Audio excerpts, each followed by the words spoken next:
Welcome back to another Film Room. This is an Inside Pack Sports feature that we host here on the Green Flag Sports Network.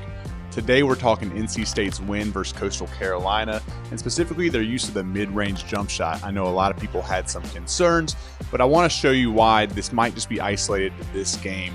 And while NC State will shoot some mid-range jump shots, how Coastal Carolina played defense really dictated that. So stick around. We're going to break down some film.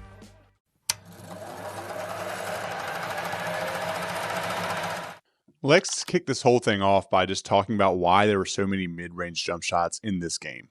So when you're thinking about NC State's offense, the first thing that you just really have to remember is that they are a team that's going to put other teams in ball screen situations all the time. And there's really a number of ways that you can defend that. So you can do a hard hedge like a UVA does, for example, or you can ice the screen, which is basically forcing the ball handler to reject the screen. Or you can do what some teams choose to do with larger, not as mobile bigs and put them in the drop coverage. So that's what we're going to talk about when we discuss the mid-range as a really good and potentially efficient shot.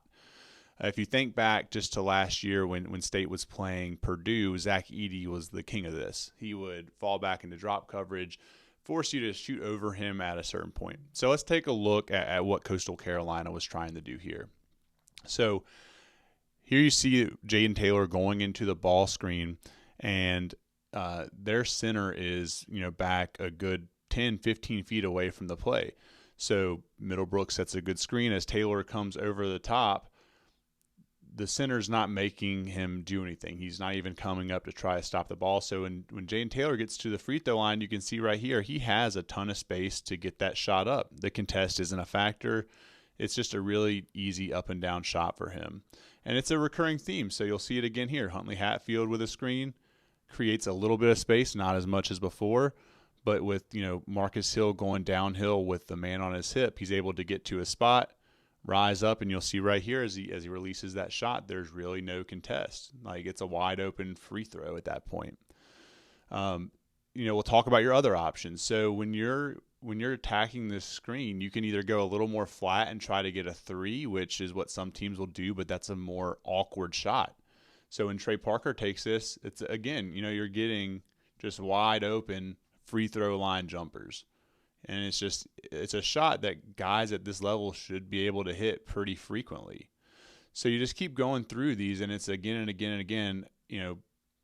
Coastal Carolina is not really sure what they're doing in this coverage, or maybe they are and they were comfortable with it. Maybe they watched a Purdue film where State struggled with this shot, but they're knocking it down. Marcus Hill is gonna knock that down pretty frequently.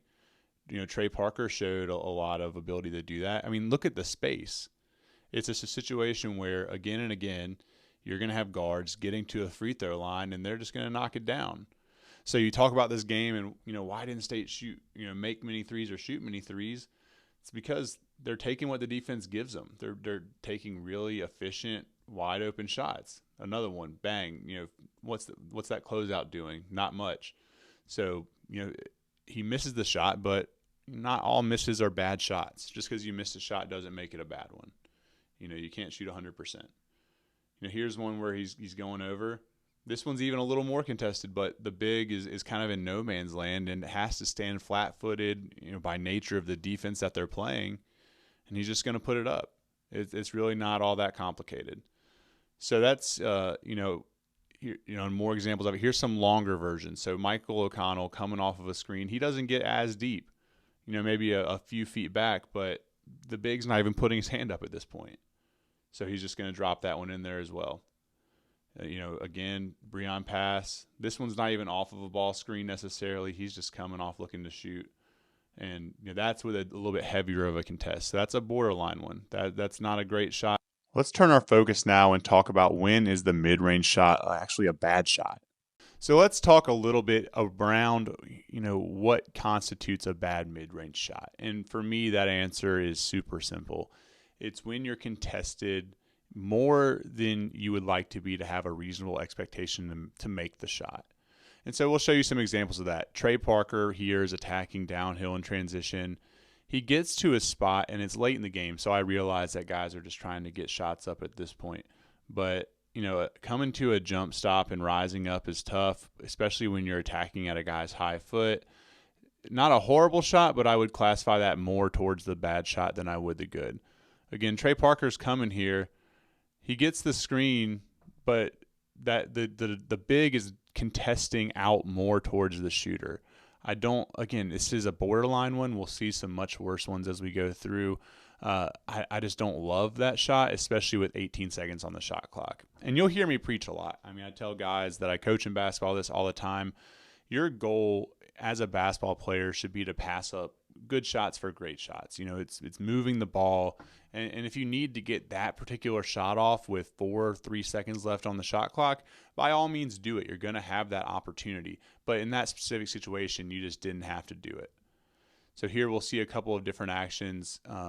You're gonna get the ball swung around the perimeter. It's going to get to the other side, and then Marcus Hill is going to get back to the middle, and he's gonna almost get a paint touch, but look at that. There's not much space there, and I'm gonna give you a spoiler. He makes this shot, but just like I said, not all misses are bad shots. Not all makes are great shots. That was not something I would really want somebody shooting in the normal flow of the offense. Now, Marcus Hill is gonna get some space here at first, and he got really low on that step through, which is just something I want to point out about his craftiness. He can keep guys really far off balance, but he gets to the paint, he gets his paint touch, and he's playing off of 2 feet, but there's zero separation, no room. And the guy's coming right back up with him. And I don't love the shot. I don't think it's a necessarily really great one or one that you're happy to see going through.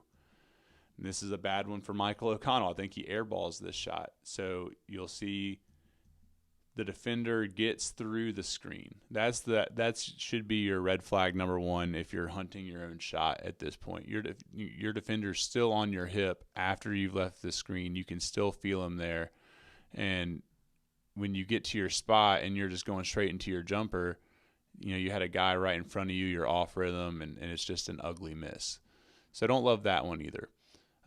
Here we're in drop coverage again, but the awareness here needs to be that your man has gotten through the screen. So they're there. They're with you still. You have 15 seconds on the shot clock. Swing it back around. Heavy contested closeout, and it's a make.